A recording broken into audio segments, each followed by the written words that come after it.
Oke, jadi tadi kita udah nonton untuk yang kedua kalinya. Dan ada perubahan ini nggak sih Mir, apa ya, pandangan Perspektif. gitu, perspektif dari yang pertama kali nonton. Kalau aku sih nggak ada kayaknya ya. Ada kok. Oh, oke. Jadi yang kedua ini jujur aja lumayan lebih nyaman ya nontonnya. Jadi kayak lebih seru juga karena bisa ngobrol kali ya. Oh, Kak. iya, Karena benar, kalau benar, di bioskop kan bingung-bingung sendiri gitu. Iya. Nah, Dan ini juga sih ya, kita perlu FYI aja, kita tuh tipikalnya kalau nonton di bioskop kita Nggak bisa diam-diaman ngobrol, gitu, iya. nggak ngobrol. Kan ada orang yang jangan nonton- dong guys, jangan ngobrol di bioskop. Iya, jadi ternyata waktu nonton pertama kali agak bodoh.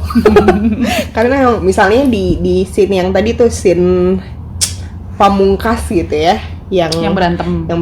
itu tuh awalnya aku nggak paham kenapa dia escalatingnya bisa, karena kan awalnya cuma ngomongin masalah sepele gitu, Iya. tiba-tiba jadi kayak 21 tahun Iya, gitu, iya, itu iya. agak ada yang miss tuh di situ gitu. Nah karena ada yang miss kesana-sananya jadi kayak emang kenapa sih kalau misalnya anaknya yang satu meninggal gitu kesananya gitu. Waktu itu aku nggak terlalu convince bahwa root masalahnya emang ketika ada saudara mereka yang meninggal itu, karena waktu itu kayak ya udah gede juga.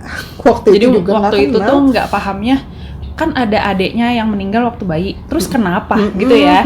Dan ternyata masalah itu muncul jadi karena ada adeknya meninggal, tapi satu keluarga itu denial, semuanya menahan emosi, nggak boleh ngerasa sedih, nggak boleh ngerasa trauma, sehingga bapaknya sendiri yang menahan rasa itu, nggak mau kehilangan lagi, tapi ke anggota keluarga yang lain bingung, kenapa sih bapak gue parnoan banget gitu. Jadi aku nontonnya waktu itu dengan perspektif yang Aurora waktu tunggu apa ada yang apa? terjadi sama ada apa gitu, nggak paham. Jadi waktu pertama kali nonton itu aku tuh mikirnya kayak ini masalahnya sebenarnya nggak pelik ya, masalahnya cuma masalah komunikasi ya. gitu. Masalahnya juga masalah sehari-hari banget, kenapa jadi dibesar-besarkan, kenapa jadi didramatisir gitu. Jadi waktu pertama kali nonton, kenapa film ini bukan film favoritku, karena waktu itu rasanya itu masalahnya biasa aja. Aku ngerasa dipaksa untuk ngerasa ini masalah mereka tuh pelik loh gitu. Ya Tapi tetap nggak sepelik benar, itu sih. Iya, tapi secara garis besarnya benar, masalah utamanya emang komunikasi. Tapi di situ ada emosi Ada yang triggernya. direpresi Iya. puluhan tahun gitu. Ada apa sih namanya, ada pemicunya ya, dan waktu itu nggak dapet karena kayak emang kenapa sih kalau 21 tahun yang lalu anaknya meninggal gitu. Ternyata ini lebih ke pola, ke behavior gitu. Makanya di sini agak lebih nyaman nontonnya karena maksudnya kayak gitu. Makanya tiba-tiba jadi banyak banget nih yang bisa Iya. dibahas. Kita bahas dari dinamika keluarganya dulu deh, Kak. Boleh? Gimana? ya? Sayang banget ada keputusan-keputusan yang mostly diambil oleh ayahnya yang akhirnya membuat masalah ini jadi pelik, padahal ya gitu doang gitu. Makanya kalau dibilang film ini relatable apa enggak, buat aku sih enggak. Karena ya masalahnya agak terlalu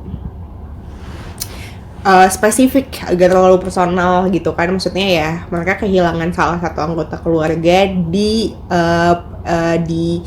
period of time yang spesifik juga gitu. Sehingga pasti dampaknya ya spesifik buat masing-masing karakter gitu. Iya. Tapi sebenarnya ini bisa dilihat dari berbagai sudut sih Mir. Jadi kalau misalnya emang yang dilihat dari segi konfliknya, emang kita nggak bisa relate karena itu adalah konflik masalah komunikasi dan emosi atau trauma yang direpress gitu. Tapi sebenarnya banyak sisi juga nih yang bisa dilihat, misalnya sisi ibu yang pernah kehilangan misalnya, atau sisi dari anak pertama yang dikasih tanggung jawab sedemikian rupa, Didoktrin ya. Iya, atau dilihat juga dari sisi anak tengah yang biasa terlupakan.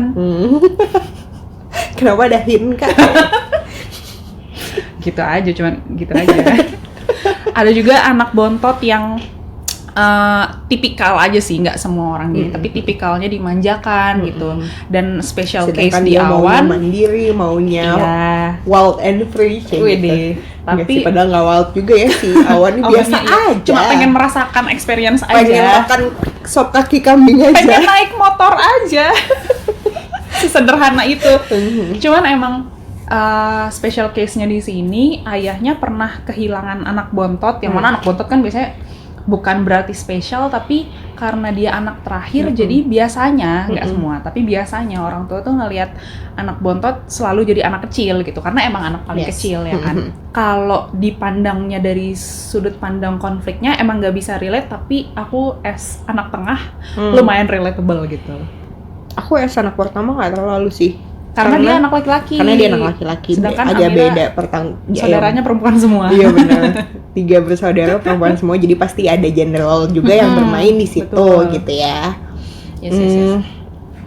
Yang aku sayangkan dari film ini, kenapa si peran ibunya tuh nggak terlalu diangkat. Iya bener banget. Padahal tuh kayak sosok ibu tuh harusnya jadi heart in the family gitu loh. Nyawanya si keluarga itu ya. Mungkin maksudnya adalah mau ngeliatin kalau ibu sebagai salah satu yang traumanya paling besar, jadi nggak punya suara gitu kan. Tapi yang disayangkan juga, resolusinya cepet banget ya. Tiba-tiba ibunya take actionnya menyelesaikan semua masalah gitu. Masalah puluhan tahun diselesaikan ibu. Padahal kenapa nggak dari dulu? Karena kita tahu perubahan tingkah laku nggak secepat itu ya. Jadi benar. Jadi ketika ngelihat ada yang perubahan tingkah laku yang slup gitu, hah kok bisa gitu? Dan aku can't help but wondering gitu, selama 21 tahun ini apakah ibunya nggak pernah berontak kayak di bapaknya nih, kan kayak ngasih doktrin kita nggak boleh sedih ya. Itu tuh harus jadi peristiwa menyedihkan terakhir buat keluarga kita gitu. Iya. Padahal kan banyak hak-hak si ibu ini yang diambil gitu, kayak misalnya ketika anaknya meninggal, ibunya nggak dikasih kesempatan untuk lihat anaknya, ibunya taunya paling belakang kalau anaknya meninggal gitu, ibunya nggak boleh ngomongin itu gitu kan. Tapi aku jadi inget nih, tadi kan ada scene dimana si Aurora sakit, kakinya cedera, terus dia nggak bisa berenang lagi. Itu kan sebenarnya momen sedih ya. Tapi dikemasnya gimana, yang maksudnya gini, bapaknya kan fokus untuk nggak boleh sedih lagi, nggak boleh ada trauma, sedangkan itu adalah momen sedih untuk Aurora, momen trauma untuk Aurora, tapi action orang tuanya apa ya gitu. Maksudnya yang nggak boleh sedih itu siapa? Orang tuanya doang. Ketika Aurora sedih, apa yang mereka lakukan? Ya mereka act as if ini mah bukan apa-apa gitu kan jadinya. Jadi Aurora sedih. Jadi intensitas dari peristiwanya tuh didismiss, kayak enggak ini mah bukan apa-apa, udah kayak gini aja nggak usah sedih. Kebiasaan. Yang nggak bisa berenang lagi kan nggak apa-apa, masih bisa ngelukis misalnya gitu kan. Kebiasaan menghalau rasa sedih gitu ya. Itu emang lumayan common sih di budaya kita. Gitu. Pengennya makanya terus. Ya makanya mungkin ini premis yang mau diangkat sama si film ini gitu. Sedih tuh nggak apa-apa, gimana kita mau bahagia kalau sedih aja kita nggak tahu gitu ya. Emang iya sih kecerdasan. Kenapa kayak tiba-tiba inget quote itu lagi tuh kayak terus aku ngeliat bahwa tentu saja ya pokoknya kelihatan ada peran patriarki, ada toxic masculinity juga, bahwa si Mas Angkasa sebagai laki-laki nggak boleh sedih gitu ya, yang lain aja nggak boleh sedih, apalagi Mas Angkasa yang laki-laki anak pertama. Terus yang kelihatan tuh gini, bapaknya sebagai kepala keluarga ngerasa dia punya kekuasaan untuk hal-hal yang bahkan sebetulnya di luar kontrol dia, kayak misalnya ketika anaknya meninggal dia langsung take control, gue buru-buru kubur lah biar istrinya nggak lihat anaknya, biar nggak lebih sedih, padahal justru bikin tambah sedih. Gue declare bahwa kita tidak akan pernah sedih lagi, itu kan di luar kontrol dia gitu. Dia merasa dia punya kuasa akan itu dan punya kontrol itu gitu. Makanya kenapa sih ibunya jadi kayak nggak punya suara di sini gitu. Kita bahas karakter satu-satu ya, dari Mas Angkasa, Aurora, dan Awan. Sebenarnya kalau detailnya ya udah di reaction tadi udah lumayan banyak gitu. Cuma yang mau aku point out yang menarik banget dari film ini, ketiga karakter ini fit nih sama teorinya Adler. Jadi apa tuh teorinya? Detailnya dia bilang bahwa urutan lahir itu menentukan personality gitu, dan emang ini si teorinya lumayan kontroversial karena mungkin sekarang udah gak terlalu relevan lagi gitu, atau variabel yang ganggunya banyak gitu ya, ada variabel lain. Cuma kalau kata Adler nih, biasanya firstborn itu paling responsibel, leader, bossy juga, dan itu tadi kelihatan di angkasa gitu. Anak kedua lebih secretive, lebih withdrawing, menarik diri dari lingkungannya, lebih suka sendirian, terus suka ngerasa left out. Iya, itu ada juga di Adler gitu. Terus kalau Awan tuh tadi Awan tuh yang maunya free, nggak mau diatur-atur, terus self-center, walaupun mungkin untuk di film ini bukan Awannya yang self-center, tapi emang orang di sekitarnya ngasih perhatian yang berlebihan ke dia gitu. Itu yang menarik sih. Aku berasumsi karena angkasa didoktrin kayak gitu, dia bertanggung jawab atas adik-adiknya, kemudian dapat treatment, dapat pengasuhan yang kayak gitu dari orang tuanya. Bisa jadi ketika angkasa jadi orang tua pun dia akan jadi orang tua yang kurang lebih sama bapaknya. Maksudnya yang kayak merepresi emosi gitu-gitu ya, bertanggung jawab atas kebahagiaan orang. Patriarki juga, semuanya mau jadi tanggung jawab gue gitu, semuanya gue yang kontrol gitu. Tapi kayaknya enggak juga sih. Soalnya angkasa sendiri juga sadar kalau kelakuan ayahnya tuh salah, perlakuan ayahnya tuh salah. Angkasa sadar kalau keluarganya tuh berhak sedih kok, supaya mereka juga tahu gimana rasa bahagia kayak gitu-gitu. Tapi di sisi lain, secara unconsciousness-nya, secara tidak sadar mungkin ada terpatri juga kali ya gitu. Jadi karena kayak itu pola kan. Polanya seperti itu gitu. Apalagi doktrinnya kayak lo yang paling bertanggung jawab ya gitu. Dan itu si doktrin itu sudah merasuk di siapa namanya? Udah terinternalisasi gitu kan. Kelihatan dari misalnya ketika dia berantem sama pacarnya gitu, ada masalah yang lebih penting nih, Awan belum pulang, kenapa itu jadi masalah yang lebih penting gitu? Karena ya doktrinnya adalah ya ada dia bertanggung jawab gue, iya gitu. iya benar. Ini ada hubungannya juga dengan dinamika keluarga yang kebiasaannya merepress emosi negatif gitu ya, sehingga kebiasaannya kalau ada masalah kan fight or flight. Kalau misalnya mereka terbiasa untuk menghayati hal-hal yang negatif untuk bisa bangkit, mereka kan resilient. Tapi karena nggak kayak gitu dibiasainnya, nah angkasa nih kelihatan nih kebiasaannya adalah flight. Kelihatan di scene yang dia berantem sama pacarnya. Gue sampai capek loh mikirin scene itu. Lagi berantem, yang diawali ngomongin baju, tiba-tiba, jadi kamu mau putus kan? Nggak ada ke situ, ceweknya juga nggak ada ngebahas itu gitu. Polanya udah terbiasa untuk flight kali ya. Jadi ketika ada konflik ya, pada ya masalah yang sepele bisa diomongin kayak ya udah putus gitu. Terus kalau dari Aurora nih yang Kapip relate banget. Sebenarnya gini, kenapa anak tengah merasa diabaikan? Karena Kak? Karena ini biasanya kecenderungan, nggak selalu berlaku di semua keluarga, tapi kecenderungannya anak pertama ini kan akan diperhatikan banget gitu. Jadi memang anak pertama, orang tua belajar jadi orang tua sehingga akan banyak perhatian ke anak pertama gitu. Pertama kali masuk SD, pertama kali masuk SMP, SMA, kuliah gitu. Jadi apapun yang dibutuhkan, bukan yang diinginkan ya, tapi apapun yang dibutuhkan anak pertama akan berusaha difasilitasi sama orang tua, biasanya gitu.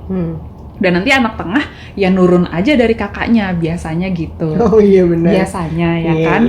Dan orang tuanya juga udah pengalaman nih dari anak pertama. Oh kalau masuk sekolah nanti persiapannya gini. Jadi orang tuanya kelihatannya jadi lebih santai, fasilitas-fasilitas yang sebenarnya mungkin nggak perlu waktu di anak pertama, jadi di anak keduanya ya nggak dikasih, atau kalau bisa nurun dari kakaknya aja gitu-gitu loh. Jadi kesannya kok anak pertama berlimpah gitu ya. Gitu. Padahal ya orang tuanya juga lagi belajar jadi orang tua gitu loh sebenarnya.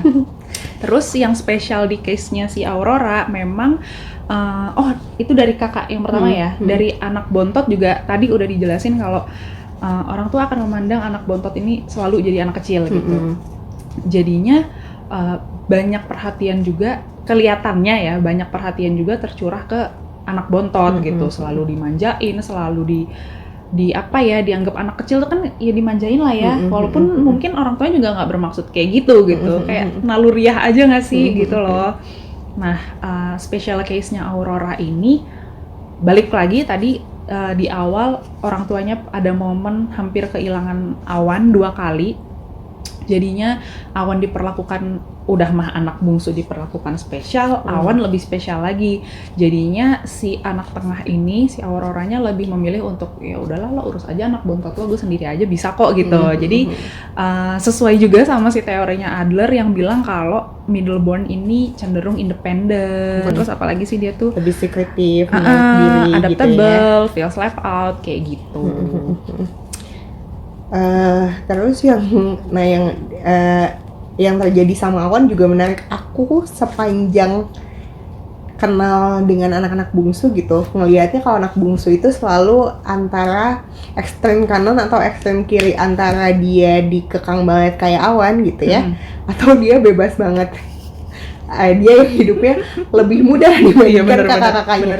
Ya misalnya gini, ada beberapa hal yang aku dan adikku yang kedua tuh dulu nggak boleh, sehingga kita mati-matian kayak kenapa sih nggak boleh, anak yang ketiga boleh, karena gini, biasanya di anak pertama dan kedua tuh orang tua masih belajar kan, terus bener. Di situ ada proses, oh sebenarnya nggak apa-apa ya dibolehin gitu. Jadi pas di anak yang ketiga oh ya udah dibolehin gitu, jadi ada kecemburuan di kakak-kakaknya ya, dan si anak bungsunya kan nggak ngerasain nggak enak-enaknya gitu loh. Makanya kenapa anak bungsu dibilang sama Adler lebih yang pengennya free, pengennya ini ya karena emang udah free gitu. Kecuali kalau misalnya dia di ekstrem yang satu lagi di kontrol banget ya pasti pengennya free juga gitu. Oke, sekarang kita mau ngomongin dari karakter Kale kali ya. Kayaknya kita udah bahas dikit kenapa sih Kale ini menarik banget gitu ya. Pertama yang kayaknya menarik tuh prinsipnya Kale yang kebahagiaan gue adalah tanggung jawab gue, kebahagiaan kita tanggung jawab kita masing-masing. Jadi harusnya kita nggak saling menggantungkan kebahagiaan gitu kan. Menurut aku pribadi sebenarnya nggak ada yang salah dengan prinsip itu ya. Maksudnya gini, mungkin itu jadi agak quote-unquote aneh, unik gitu karena emang agak asing nih di budaya kolektivis. Kalau kita kan budayanya kolektivis, dimana kita tuh mendefinisikan diri kita dari aspek-aspek di lingkungan kita. Nah, kali ini bule banget nih prinsipnya gitu ya, karena dia individualis. Dia maunya bagaimana dia mendefinisikan dirinya ya dari apa adanya dirinya dia, dari sikapnya, tingkah laku gitu. Sehingga dia ngerasa kalau dia punya hubungan bisa jadi cara orang lain mendefinisikan kebahagiaan tergantung bagaimana dia mendefinisikan kebahagiaan itu dia nggak mau gitu. Dan itu di budaya individualis common banget, nggak harus jadi masalah. Yang jadi masalah di sini sebenarnya bisa orang dengan prinsip kayak gitu tetap punya hubungan gitu.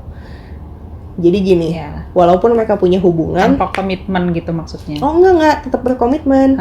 Jadi walaupun mereka berkomitmen, tapi mereka paham bahwa sebetulnya lo adalah faktor yang membuat gue bahagia. Tapi kalaupun bertanggung jawab. Jadi kalaupun kita suatu saat hubungannya berakhir ya, kebahagiaan gue tidak terenggut karena kebahagiaan gue tidak sepenuhnya bergantung sama lo gitu.